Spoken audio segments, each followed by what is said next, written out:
Hello, my name is Rory, and this is The Varietal Show. And with me today is, right above me, in an equally cool shirt, Dana Mahana. And Dana, who's above you? Avalon Born. Avalon Born. Oh. The cooler of the Borns.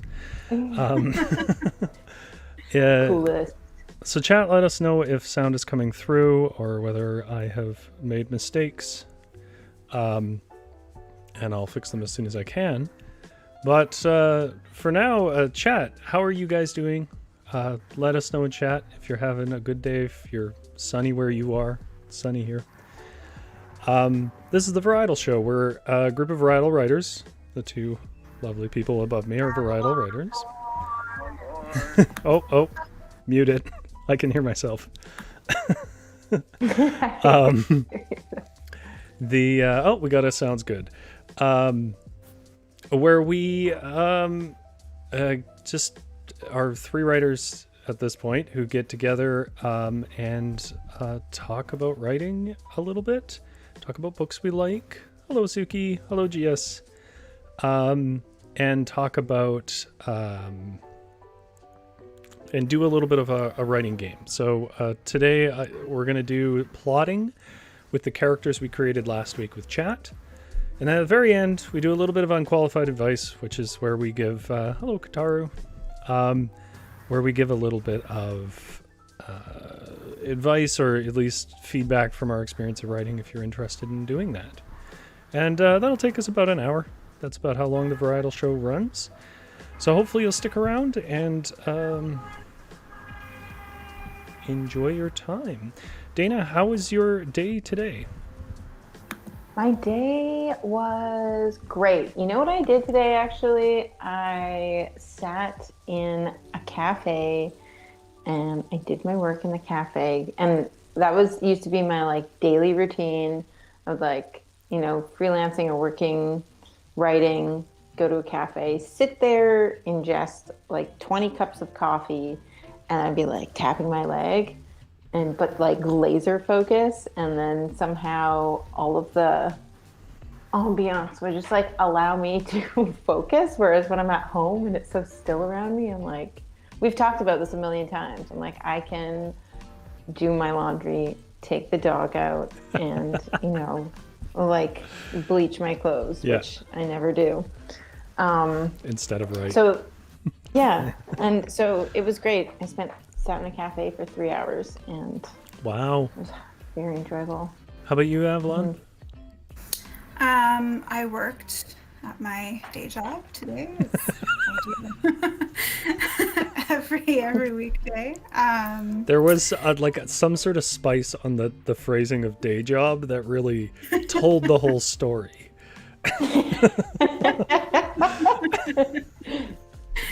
Yeah, then I enjoy my actual day job. I just I do hope at some point down the line what I do in my spare time with writing will eventually take on more of a primary role in how I spend my time.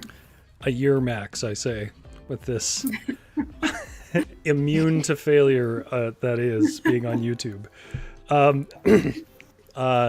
No, that's fantastic. Okay, so the first thing we do on our show is we do a section which I am increasingly convinced is not as good a pun as I thought it was going to be, but I'm sticking with it. It's a section called Left on Read. And Left on Read is where we recommend stuff that we left on read that we think you might enjoy based on popular demand. People wanted to know what kind of stuff we read and what kind of stuff we watch. And just, I guess, to try and sort through what is quite a few books in your average chapters. So, is there somebody that's itching to go first?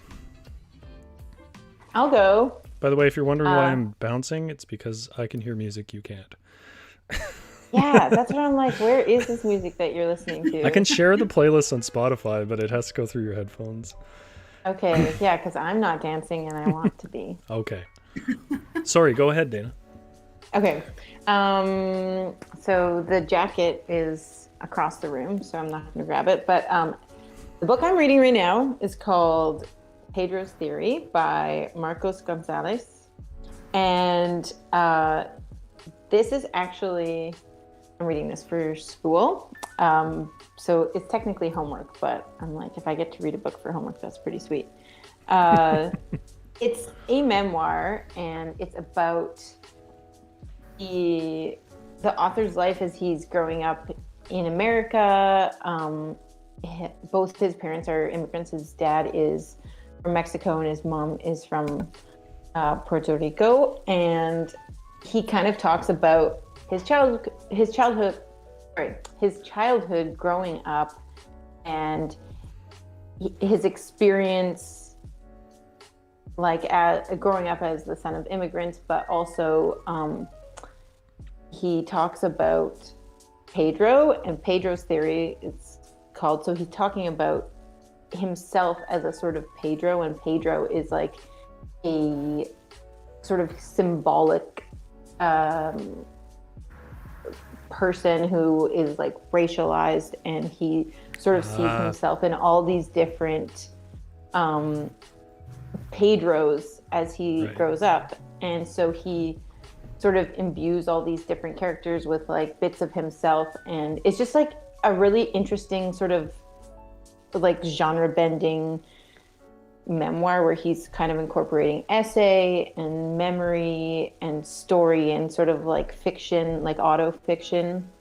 But I really love that he uses language as a central theme, and the way he talks about language is sort of like how he learned Spanish as he was growing up with his family, but in school he was kind of forced to speak in English, and so in the mix of that he kind of like had trouble speaking English with his family, but he had trouble at school because he's trying to speak English, but there's like he basically mastered neither. And then he got his PhD, and sounds like he mastered one then. Yeah. Why don't you put the name of the book and the author in the chat? Because chat generally likes that. That sounds really cool. The notion of a Pedro theory is a really interesting idea. Mm-hmm. Avalon, what book do you think chat should be reading? I have two recommendations. The first one I just finished. It's called Fleischman is in Trouble by Taffy Brodesser-Akner, who is a columnist for, I can't remember now, I think it might be New York Magazine. It's some New York publication. But this is her first novel, and it's basically about the two sides to a marriage. So we start off reading the book, and it's being told from the husband, Toby's, point of view. His marriage is falling apart, and his wife has disappeared and left him with their two children. And he's, trying to rebuild his life and also figure out how to take care of their children and deal with his soon-to-be ex-wife's sudden disappearance. And so for about 3/4 of the book, it's told from his point of view, and we're really only getting his perspective, and then the perspective of a couple of his friends. But then the last quarter of the book, his wife suddenly makes more of an appearance and balances out the story of their marriage. But it's told in a way that is just, it's funny, it's sharp, it's a little bit uncomfortable, and I think it also really depicts how few roles there can be for primarily women, but men too, in the story of a divorce. Right. You're either the wronged party or the party who did the wrong, and the whole world sort of settles on you to take on one of those roles. And I think obviously the truth is much more complicated. So It's a fantastic book. I highly recommend it. That sounds almost like I can't think of an example of it, but like modernist literature where it was different perspectives on the same event. Like it sounds in that kind of tradition, which is a cool thing that I don't really see much more anymore. Yeah. And I read it, I think, in about 2 days. Like, it's the kind of book that you can sit down and read like 50 pages and then just zip by. But Avalon. Avalon. I do recognize how long would a normal person take to read this book? In Avalon, 2 days. We're like... It's a very easy book to get into, is what I mean. You were compelled. Yes, compelled to read it in whatever time frame works for you. What's the most you've read in 2 days? Pardon? It's just from memory or on a guess. What's the most you've read in 2 days, Avalon? Most words, I guess. I don't know about words. I've read. I've probably read like 3 books in 2 days. Oh my goodness. Well, when I go on vacation, all I want to do is sit by a body of water from morning until evening reading. So was lucky enough to have the last few winters being able to escape to Mexico and then just hang out by the pool or by the ocean and read all day. And I miss it so much.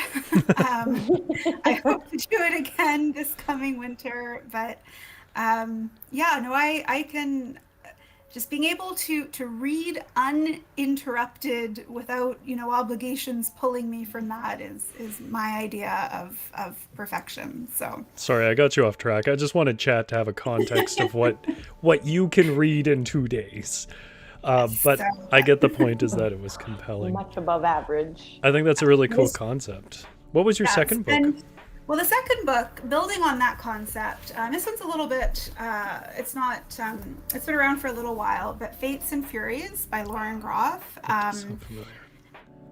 Because I've probably recommended it to you before. I'm sure I've talked about this with our workshop group, our writer studio group. You just walked in one day and went, Fates and Furies, and we're like, who are you? Are you in the right room? Read it! So this one is it's a sort of similar premise where it's the two sides to a relationship. It's a little bit more in depth because it takes place over a couple decades, and it's the story of these two people, Lotto and Mathilde, who meet when they're in their early 20s and get married and have a whole life together. And then the first half of the book is told from Lotto's point of view, and the second half of the book is told from Mathilde's point of view. And there's a lot of overlap. But it's so well done. Like it's a fantastic book. It was one of Barack Obama's top books. It was on his reading list, whatever year it came out. I didn't see that coming. 2015.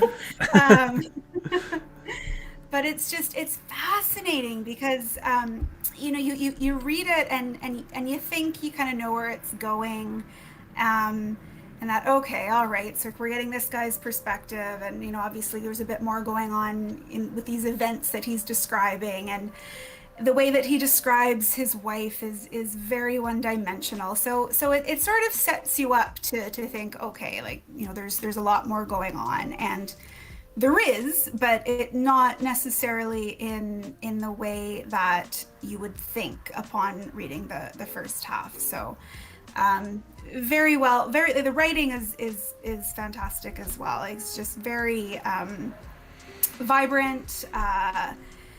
There's a lot of subtlety with all these different stories that kind of get tied into one. Things that you think don't really matter come up again, and it's just the way it's sort of stitched together is quite seamless. So cool. I highly recommend both of these books. I'll put them in the put them in the chat because chat will not remember. Well, Okay, I'll say mine quickly because I don't want us to go too long here. But Mine is Walk on the Wild Side by Nelson Algren.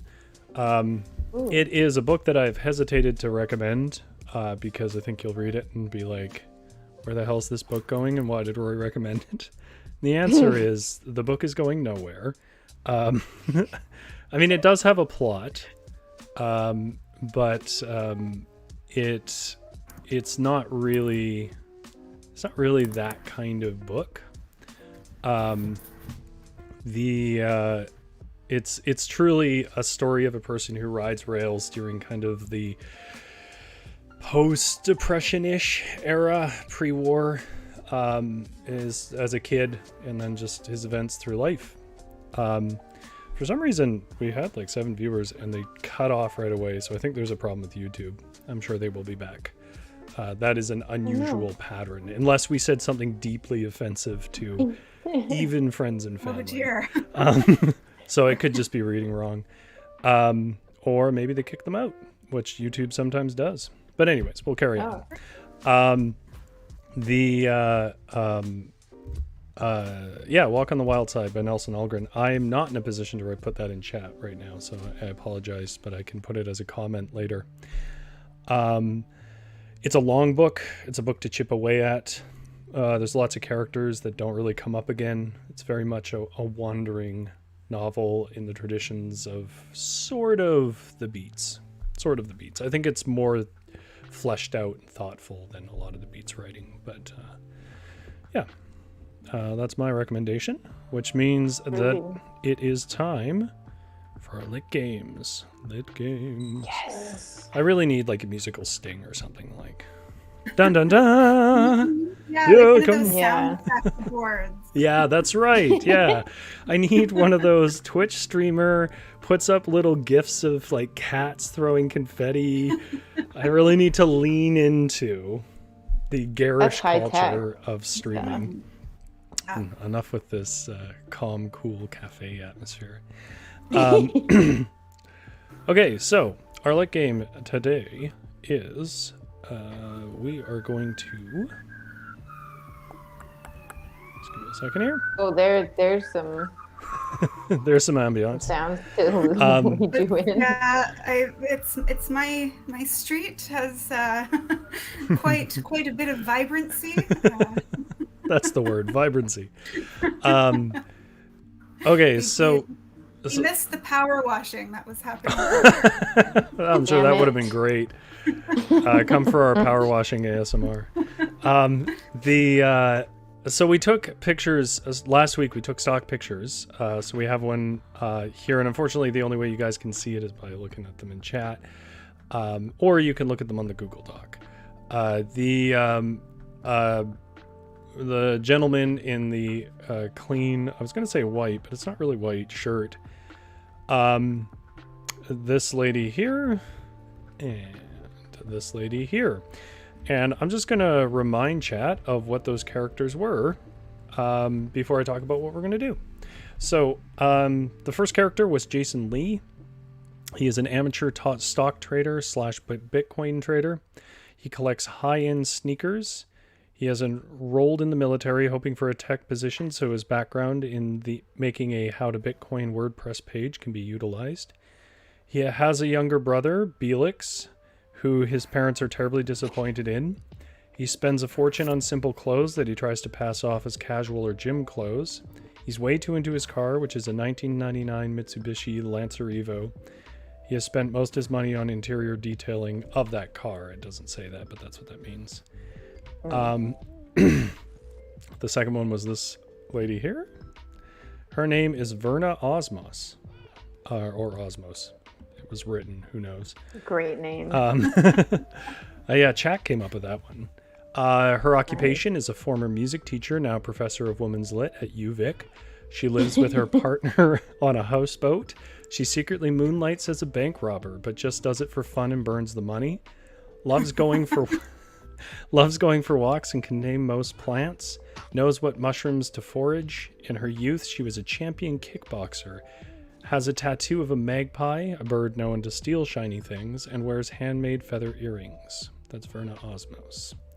Yeah, cliche character. Yeah, the chat was really on point. I was like, they're doing this better than I would.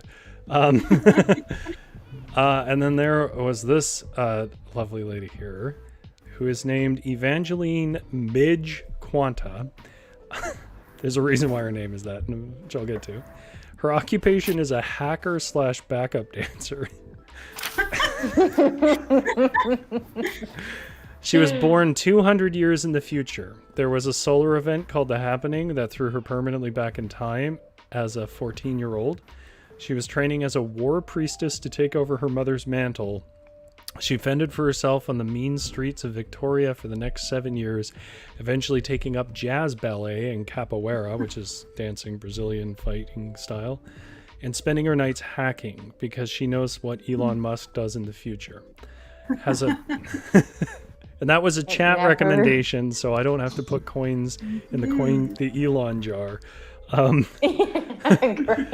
God. I feel like this is all my fault, though. I've gotten them onto it. And that's the right feeling. It is your fault. You're right on the money. Yeah, that is precisely correct. She has a pet Madagascar hissing cockroach. And then there was talk of her relationship being that Jason Lee hires her to retrieve some cryptocurrency he lost big on because she is a hacker. Oh. Now, there was a fourth picture, which was this charming gentleman here. And we didn't have time to get to him. So I'm going to ask chat a question here. And I know chat's been a little quiet, so they're going to have to speak up here. Chat, would you rather us start off by giving this guy his profile, or do you want us to go straight to the plotting about the characters? Because basically our options here are we're going to plot Act 1 and 2 and 3, sort of roughly think about events that can happen to our three main characters. But we can add this fourth in. There was discussion of him being a villain. If you want to do that, chat, though, we got to do that quick. We don't have a ton of time here, so we'll find out, because there's, of course, a delay as YouTube processes this, what chat wants to do. While they do that, this is the section that we'd be working on today. Act 1, Act 2, and Act 3. And we can add in little things, but added in some guidance here, including, let me enlarge the text a bit for people. There we go. So Act 1 is where you set up your world, your character, and their relationships. It includes things like inciting incidents, where we establish some character goals or motivations or both, which can sometimes be the same. We introduce our villain, usually in your Act 1, not always, and character obstacles.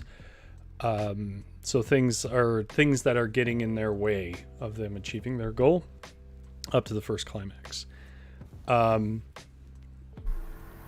So basically we'll just be doing something that I don't think any of us ever actually does in our writing, but it is a recommended thing, which is plotting ahead of time. This is all new to me, guys. Me too. Planning ahead. So planning ahead isn't new to me, but following that plan will be, which is eventually what I'm hoping we'll be able to do. All right, so GS says the name of that guy is Enoff. And Nathan says, yeah, let's hear what this guy is about. Okay, chat, but that comes down to you folks as well. So if we're going to do a little bit of a character profile on this fellow here, I'm going to give us about 5 minutes to work on it, because I do want us to get to some of the plotting here. Is there anything that immediately strikes either of you lovely people, Dana and Avalon? He has a strong Daniel Craig vibe. Is that a character trait? That's not at all. But it just immediately made me think of, how can he be a villain if he is James Bond? I see. Well, I would argue that Daniel Craig's James Bond kind of plays it more towards the idea that he might be a villain. That's true. I think that's intentional.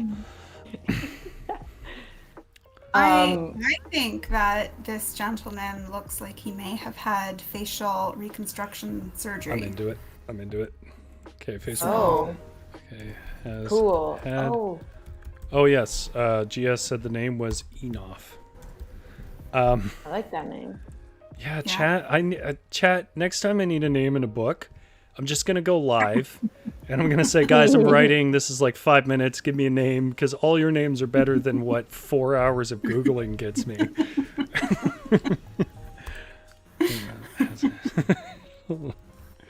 Reconstructive. Oh my god, that is not how you spell that. For God's sakes. Surgery. Even if that's not. Okay, so if he's gonna be a villain, Well, he doesn't how is have he to be a gonna villain. fit- We'll see what chat says, but he definitely has a villain vibe, I think. He has a particularly keen sense of smell, probably because of the Ooh. surgery. Yeah, he had no surgery in there. This is getting real. This is getting real. Hannibal Lecter. Oh, Ooh. Yeah, he could be like a young Hannibal. That's true. I think he should be. He should have something to do with foraging, and maybe he's like Verna's rival in some way because he smells out the better mushrooms. Oh, what if he's also a time traveler? Okay, Yes. well, we have introduced time travel. So, relationships can find mushrooms better than. He's come back in time because we obviously have better mushrooms before the world of Elon Musk. Oh, so would we set him up then as like an antagonist to maybe the tribe that Evangeline came from? And she doesn't quite know that he's there until maybe somewhere in the origin of the novel? Okay. Right, he's following her. Because basically what's happened, if you didn't catch it, even though it was pretty clear and descriptive, that thing that I mumbled over very quickly,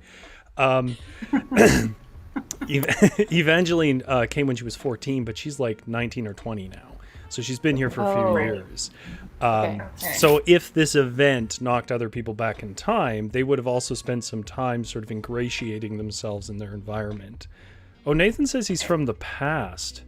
Oh, that could be interesting. Let me think on that. But then can he also time travel? And maybe he somehow... Maybe he causes the event? Maybe happening. he originally traveled to Evangeline's time. Maybe he's following her. Oh, yeah. So maybe Maybe he's with sort of a sense. man outside of time. Like maybe to take Nathan's suggestion, he was in the 30s, he developed a time machine and sort of left any particular time frame, and for some reason was in Midge's time, and now he's followed her back and is like stalking her around. Right. Maybe he somehow... He's got to be like... But what is he looking for? Like something to save the world. That mushrooms are going to... You know how they connect? I don't know if he's doing good things, is he? Maybe it's just his own possession. I don't think he's doing good things. Yeah. No, Maybe he's that's like a a good point. collector. Like he just goes through different time frames and collects anything that catches his whimsy, up to and including people. I think I'm just writing a Marvel character that probably already exists. They're all stuck in our subconscious. Following is good, says GS. Okay, so I need to write some of this down. Create a time travel device in the 30s. Now moves through time, collecting things that satisfy his thirst for novelty. I don't know. There's probably a better way to put that. And maybe so he's following Evangeline, but maybe he's also intrigued by Bitcoin. Right, because he would know something about it. Maybe he and created like Bitcoin. I don't know. Maybe, yeah. Ooh. GS says, I don't think he's doing good things either. Yeah. Those eyes. Oh, that's a good point. He wants Verna to help him steal things. Right. Or maybe that's just like, that's like his ruse to try and bring them in. So one of the original premises was that Jason reaches out to Evangeline. By the way, I'm killing it on these names for how my brain works. To get something for him, something to do with digital. And then what we could do is somehow Midge knows Verna and she needs something physically stolen in order to achieve the job for Jason. So that would connect all three of them.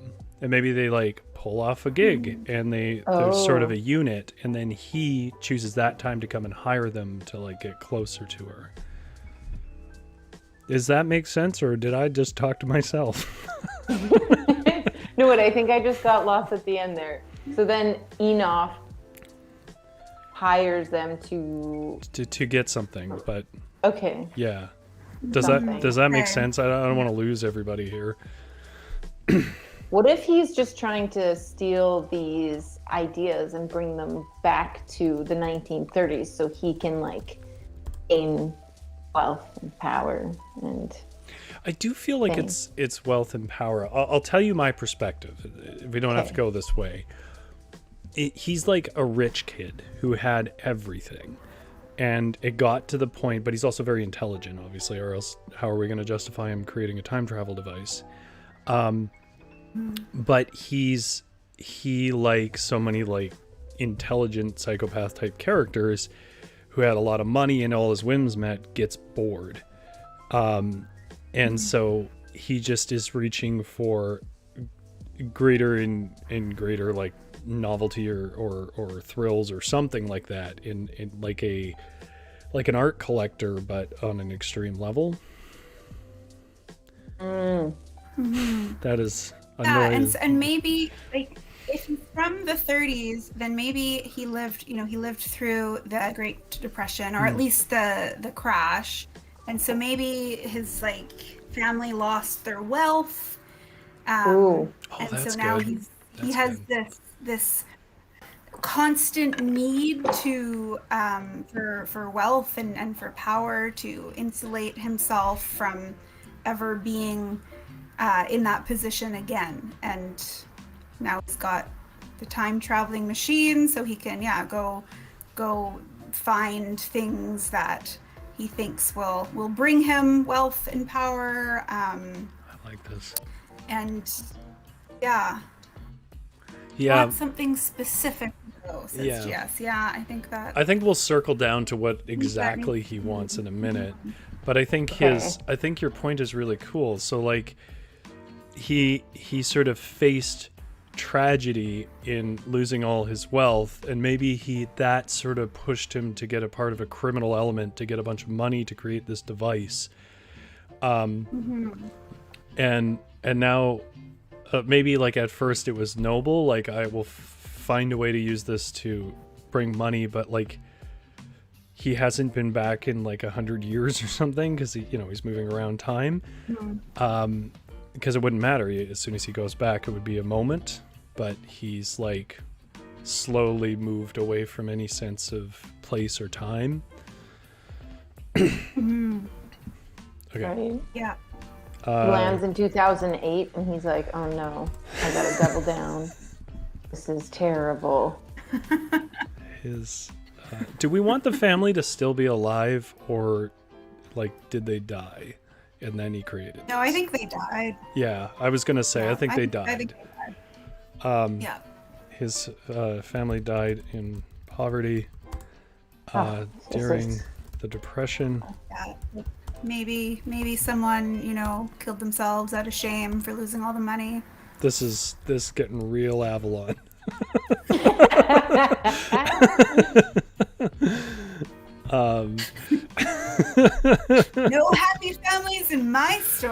days. Betrayal, drama, Horrible secrets. His father killed himself in front of him. Is that too much? Probably. I'm sticking with it.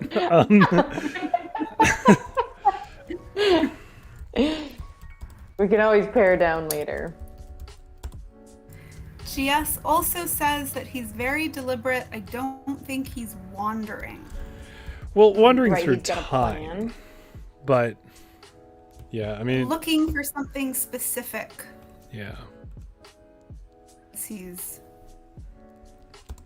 a word for wandering. Carousing. Crime... Carousing.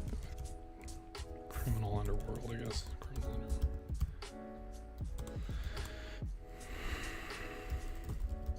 Oh, man.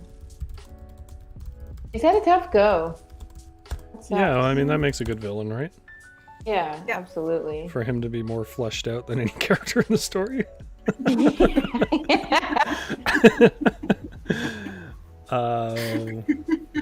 Okay, this has gone on for longer than 5 minutes, so I'm gonna wrap it here. Once he built the machine, he disappeared and travels relatively agelessly. Well, he's also had the surgery. So. Right. Through time, Forever young. manipulating events to his interest.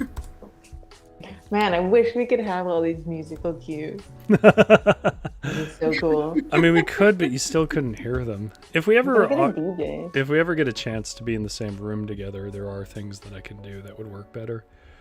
I'm not sure how I would work with the camera, but I'll probably need a different camera.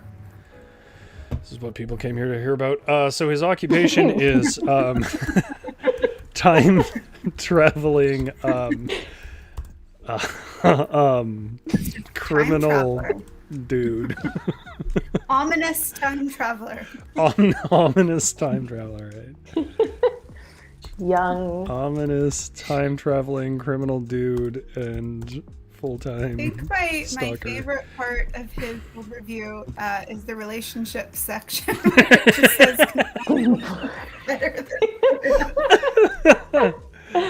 All right, I feel like we've put some work into what our Act 1 is. Let's maybe. Yeah. How do we want to open this? Like, I'll tell you, my first instinct is I don't want the villain to come along until very late into Act 1. I want us to get to know those first three first. What are your thoughts? I agree with that. What about you, chat? How do you think you should open? Do you think we should open with, like, if we're going to stick with Jason coming and asking Evangeline to do something for him, like in a coffee shop, or are we going to cut closer to the action and maybe when that job starts? Like, what does chat feel about that? What do you guys feel about that?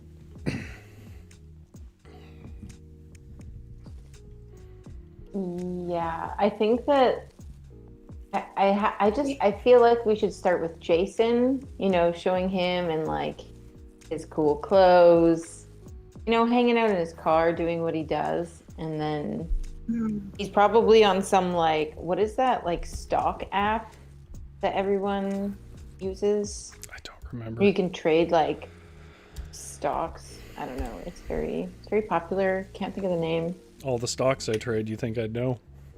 Yeah. Do any of us have financial plans? There's a few. So there's. I have one. I knew that without asking. Damn.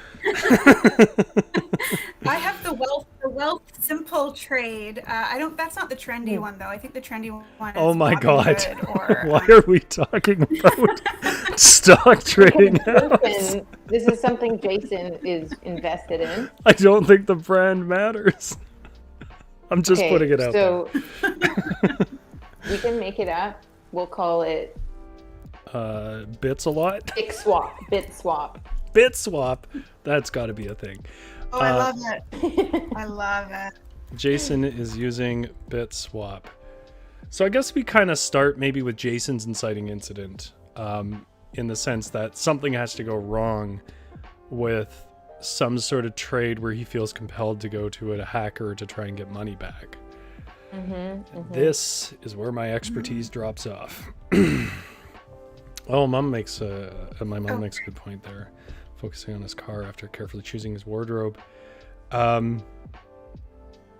Yeah, I mean, we can work that in a little bit later, but Jason chooses his clothes. Reaches. Yeah, it's like him in everyday life. And then bam. Yeah. Using bit swap. Okay. Oh yeah, also important to remember that he's enrolled in the military. Right. I don't know where that's going. That came from chat. There was no deeper motivation from me on it. People had a million ideas about Jason. If he's on like the tech side, like maybe he's more involved in intelligence as opposed to being like a, corporal in the infantry or something. I think he was meant to be like a cadet almost, like someone pretty new. Like I think because he's still in school as well, if I recall. Like at this point, having that landscape or like the military base available to us as like a setting where maybe Evangeline can break in something. You need intelligence. So I guess here's my unqualified advice. If you were writing this story at home, people, what you would do is go and research Bitcoin. But we're not going to do that because nobody wants to watch a stream of that. But this is an essential part of the writing process. So we are going to do what so many Hollywood writers have done before, which is make up something that probably doesn't actually happen as our inciting incident. Which is, I don't know, he trades with... I think he should lose a ton of money. Yeah, but how? Yeah. That's where I'm stuck. He invests in a new form of cryptocurrency that maybe he got a tip from someone. And that person is a fraudster. How about that? Yeah, exactly. And then so he invests like all of his money in there, all the money that was going to go towards his interior detailing of his car.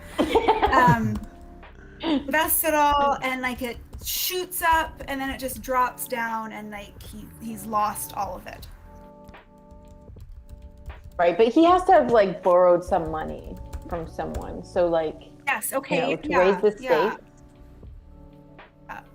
Maybe he borrowed it from, I don't know, a colleague or like someone where the stakes of not repaying them would affect him significantly. Well, Felix was here, and Chat and Felix were really fixated on this idea of him being of a certain archetype of, in a Chinese family. So like you notice there's the thing about his disappointing brother. So he might have borrowed it from his parents. I think in that paradigm, that might be scary enough. Absolutely. Yeah. Or maybe like borrowed, like they gave it to him for his tuition and he didn't pay his tuition. Yes. Yeah. Ooh. Don't get in trouble. Yeah.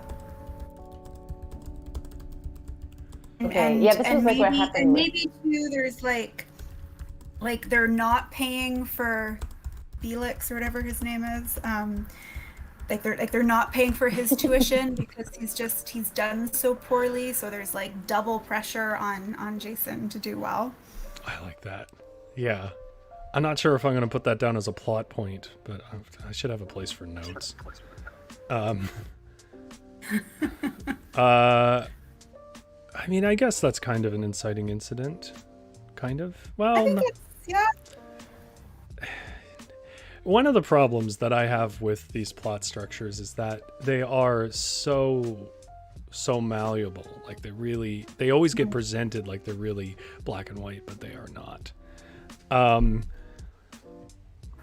But I think too, like what we don't sort of see here is like this is just Act 1, right? Yes. So there's going to be a lot of filler Yes. around everything else that happens, and I think too, like this inciting incident is really only leading us into the larger plot points that are going to come afterwards, because this one is really only about Jason. Like we're not even involving any of the other characters yet. Right. Yeah. Because I was wondering if the inciting incident should be something that has something to do with those other characters. Well, I think what we've discussed kind of opens the door for, like, we have this incident, and then it sort of opens the door for the other characters to come in, because it forces Jason to have to expand his world in order to solve this problem. So then it just gives an introduction for the other characters to come in. Right. Yeah. As GS says, it drives the that. whole plot. Of course, it's inciting. I think they're on your side with that. So Jason's motivation is to originally get his parents' money back. And I'm gonna kind of say / get even with the fraudster. Yeah. Yeah. That Get rich.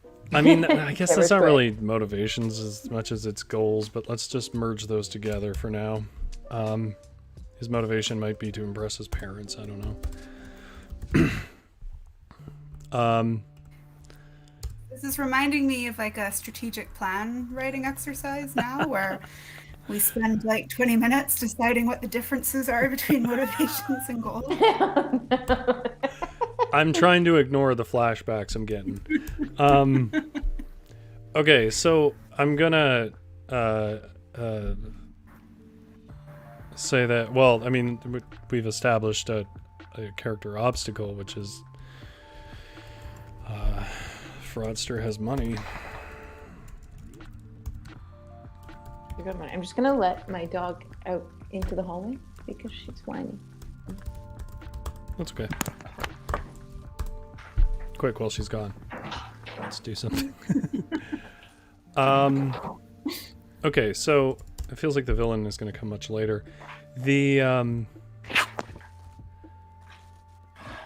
so how are we going to involve Evangeline and Verna? Well, Evangeline is going to be contacted by Jason. I don't really know how they'll know each other.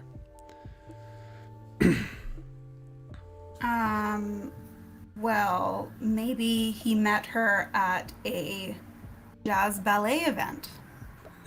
Oh. Sure. Yeah, okay.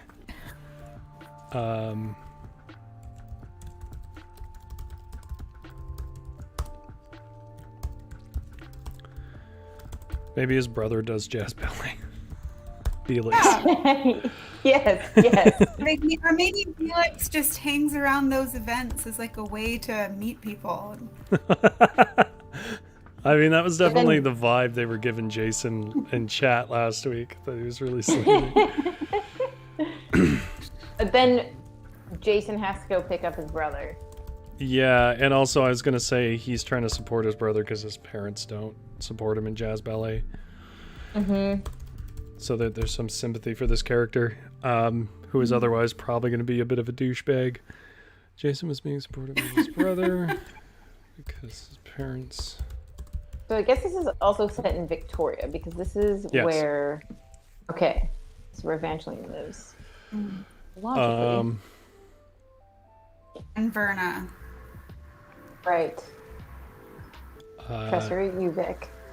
Okay, so... It's also where like, there's a lot more military installations in Victoria. That's true. Than there in Vancouver. It's very easy for me to picture. Okay. I'd say Evangeline probably knows a lot about cryptocurrency. So he is delighted to talk to her about crypto. Yeah. She hints. And maybe like they've had a couple conversations about it in the past or something. While he was at jazz ballet to support his brother.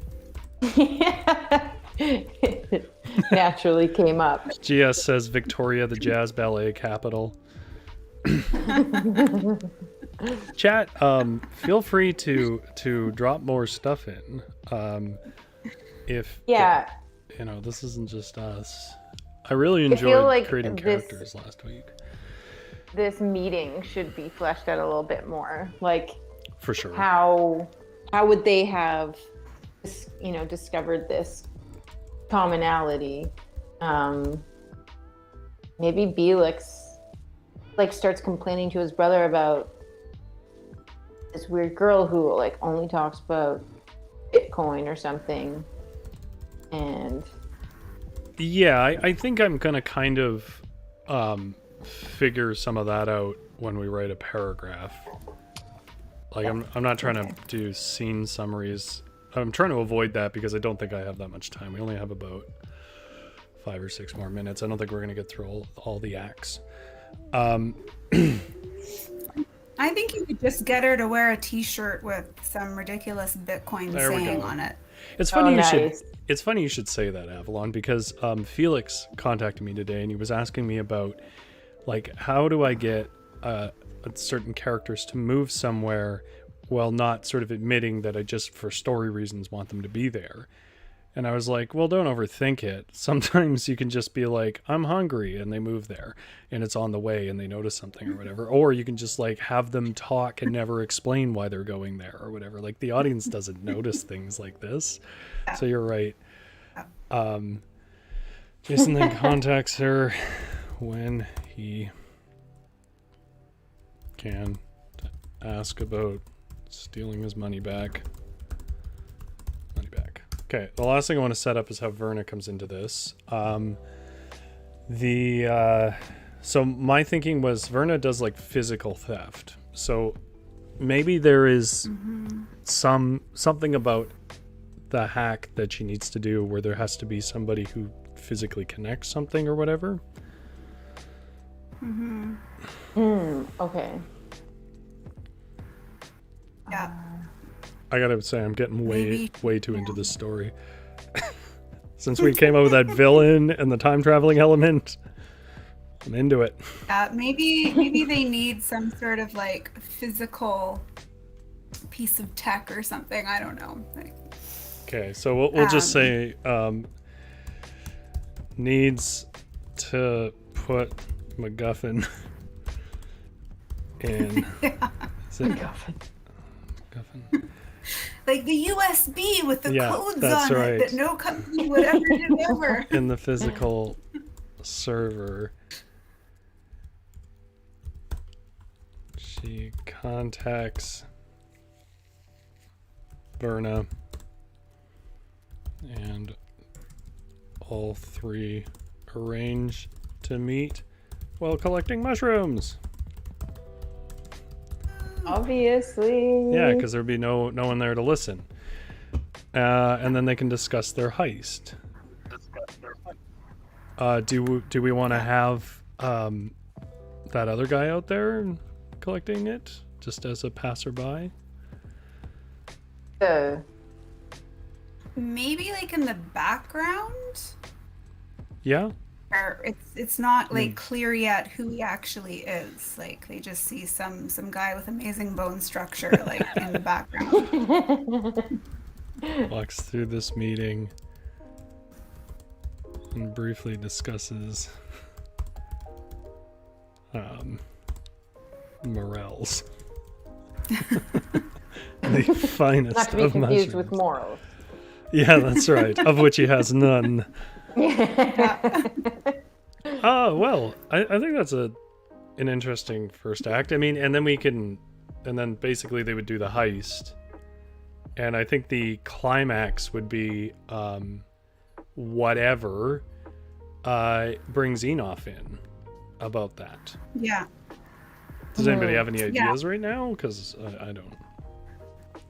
Like maybe he overhears them talking about something, and then sees a way in. Like maybe he can help them like with this heist under the guise of then having them indebted to him so they can help him with whatever he wants in the future. Yeah. I'm thinking that Evangeline will have her own goal. Right. I sort of imagine her like, because she's been to the future and she kind of can see that like an answer to some of the world's troubles is that, like, you know how mushrooms all like, I think it's, we call it mycelium, connect underneath the ground. And they communicate like, with each other and trees. Exactly. And like that will somehow be like something that she needs to have flourish like in the future. She needs to like bring Interesting. mushrooms. I like how much mushrooms are coming up. I wish there was a metaphorical basis for any of this. You know, you did trigger an idea, Dana. What if he, after they pull off the heist, he first goes to Evangeline and like immediately just sort of in a coffee shop reveals that he knows she wants to get back to her time and he knows how to do it, but he needs a certain amount of resources to do it, which is a lie. And then he's like, why don't you get your friends together and I have an idea or whatever else. I still don't know how this works in his plan, but Oh, that's good. Because she will have this sort of, but she's probably not going to tell anyone about this. Not And this right is away, her kind no. of underlying motivation. And yeah, if he knows what their like Achilles heels are. Here, this is my favorite part about writing plots, structures. Heist happens, succeeds. Writing so easy. Evangeline is in a coffee shop and Mushroom Man sits down with her. He says he knows that she's away from her time and he knows how to get her home.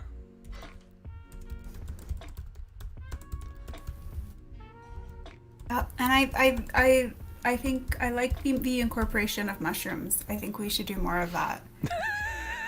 Cool. Just because I like the idea that Evangeline is coming back to get mushrooms. Because the other cool thing about mushrooms is that they absorb vitamin D even after they're cultivated. Right. And so in the future, maybe because they all live indoors, Under a have, permanent like, black everyone has cloud? vitamin D deficiency. So if they have mushrooms, Guys, we were writing a story here. Yeah, this is good. This is not dumb It at all. literally keeps them alive. Yeah. yeah. We are not writing a silly story anymore. This is I'm gonna end serious. this. I'm gonna end the stream, and we're just gonna stop it before people steal our book. Not to be obvious or anything, but like, are magic mushrooms going to come into this somehow? Or are they just going to be like regular mushrooms?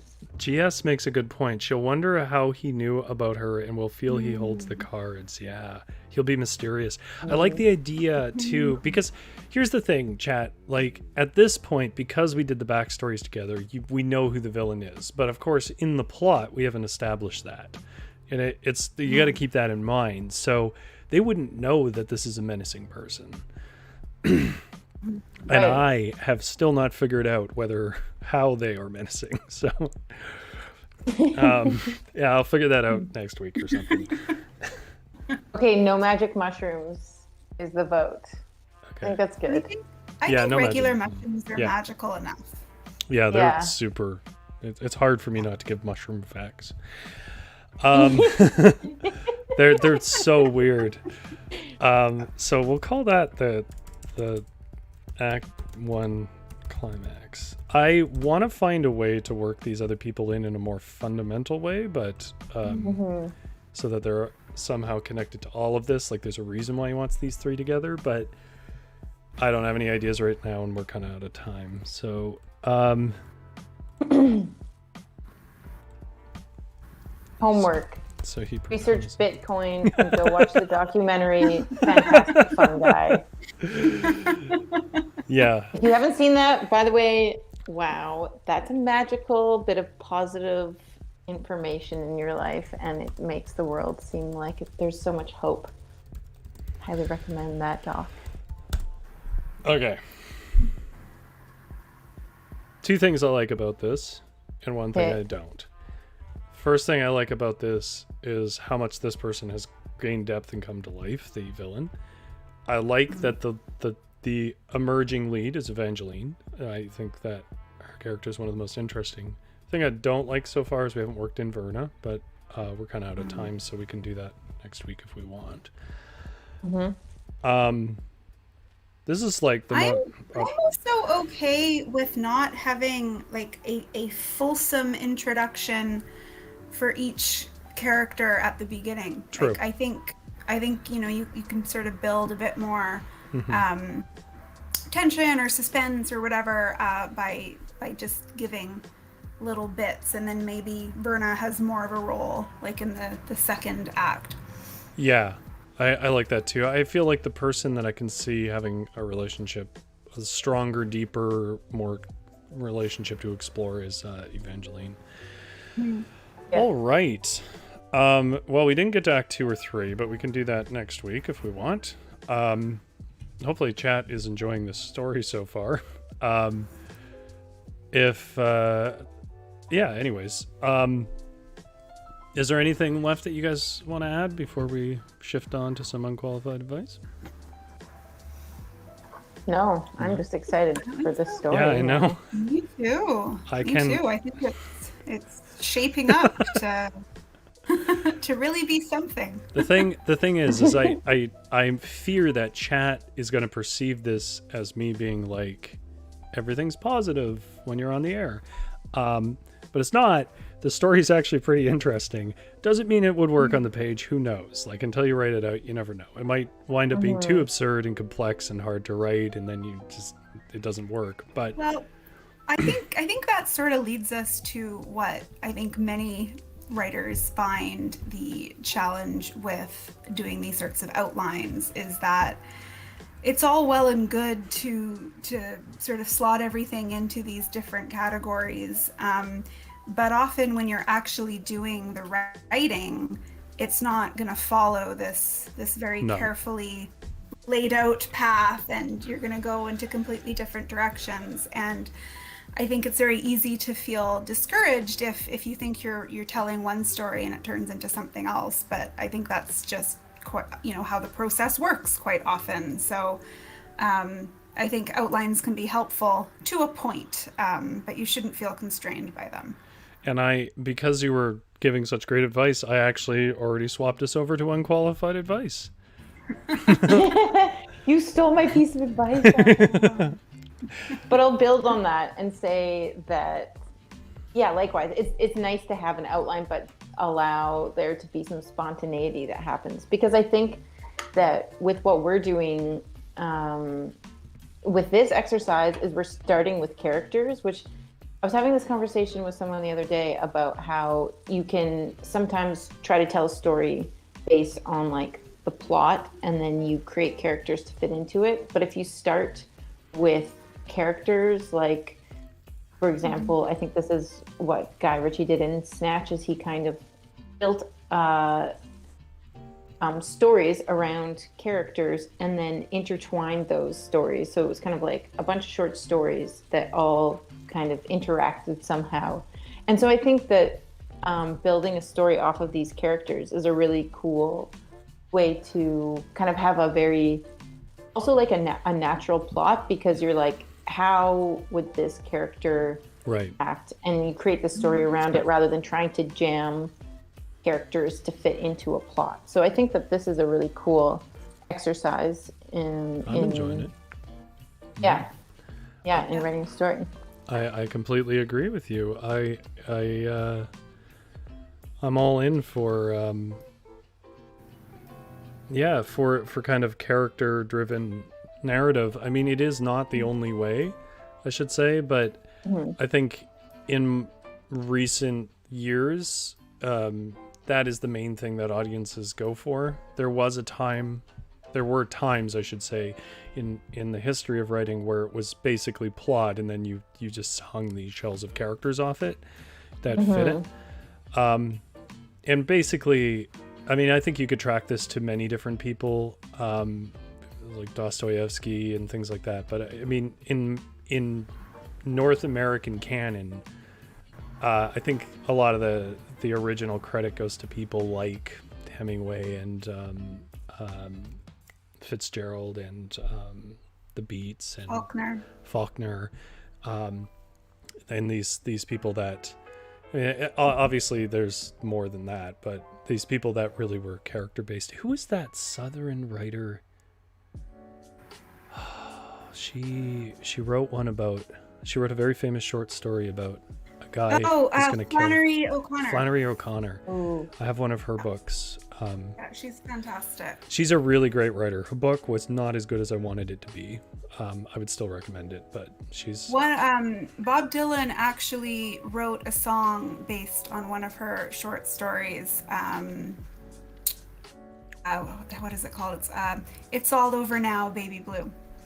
Right. And That both is the the short song story I've read. Yep. And the short story are quite good.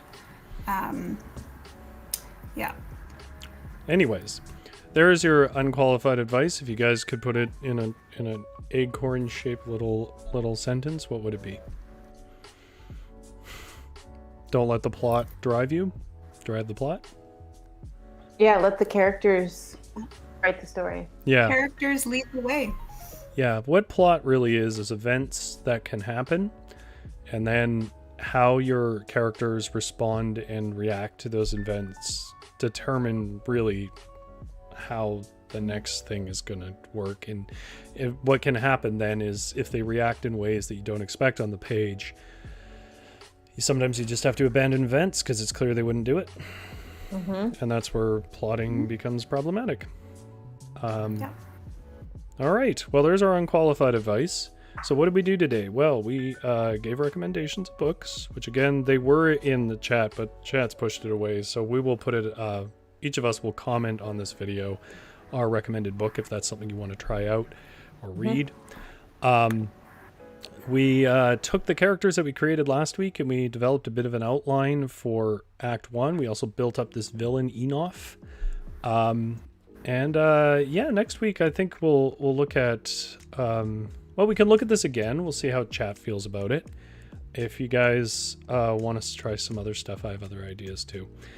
But yeah, I'm into the story.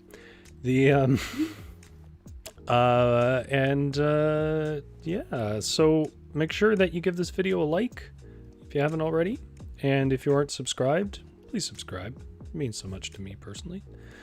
And you follow us on Twitter and on Instagram at varietal_lit. And the story of the week up right now on our website, varietal-literature.ca. It's in the description, though. You can just click the link. Is part 2 of my story. Still not the end. It's been a lot of me lately, so I'm going to keep prodding the others to put some of their wonderful work that I know they have out. But for me, for now, it's a little bit of a Rory month. And before I forget, I meant to do this at the beginning. Dana, what did you do last week?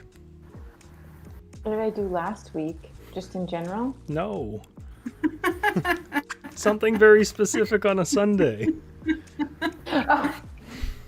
I hosted Spiel, which I have co-founded with my friend Joanna, and she was also in the writer studio with us. And Spiel's a reading series for emerging and established writers, and it's kind of there to create an approachable space for people to get up there and share their work, because a story untold is a story lost, as we say.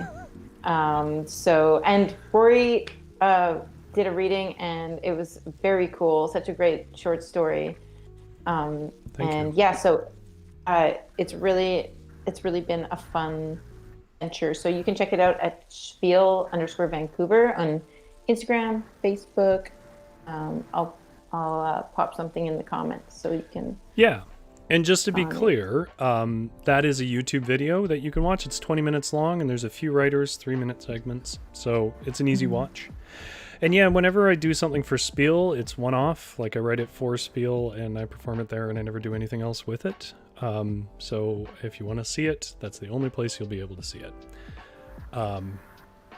It's the first one.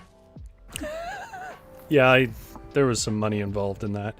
The and if you came over here from Spiel, because I know we got a few more followers out of that, hello, and thank you for dropping by. And if you didn't like Spiel, it's her fault. I take full responsibility. Avalon, do you have anything you plan to do this month, writing-wise? I plan to, maybe not this month, but over the course of the summer, I plan to finish the second draft of my novel. Cool. I was feeling a little stuck with one section, but I think I've figured it out now. And I've rewritten it a little bit and sort of shifted the timeline around a little bit. So I'm feeling pretty positive that I'll actually get that done, and then into the hands of an editor. And after that, it will obviously be published immediately and optioned for a movie deal. So you heard it here first. I think it would make a good. I think it'd make a good series. I feel like it's not really. It doesn't have. I think like a movie would pace it up too much, and it's sort of slow burn. So like an HBO series is Yeah, also fine. that's right. Yeah. You know, the important thing is to be realistic. New writer, straight to HBO. Okay, well, thank you so much for dropping by. I don't know who will be back next week. Everybody always kind of figures out their schedule as we go. We will have something next week.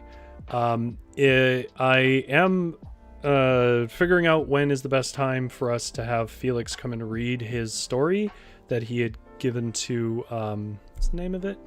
You guys remember? Prism. That's right. Mm-hmm. He had agreed to come and read that, so that may be one of the following weeks, and hopefully we can get back to this story, finish out our plot. Just to be clear, we're not writing this whole story out on stream. That would consume the entire year. But I may go as far as to write a couple of the scenes. But you guys are welcome to take anything we write here and do your own stuff with it. Anyways, thank you so much for coming by. Thank you, Avalon. Thank you, Dana. And thank you, Rory. Oh, thank you. You didn't have to, but you did. And I really appreciate everyone who came by in the chat.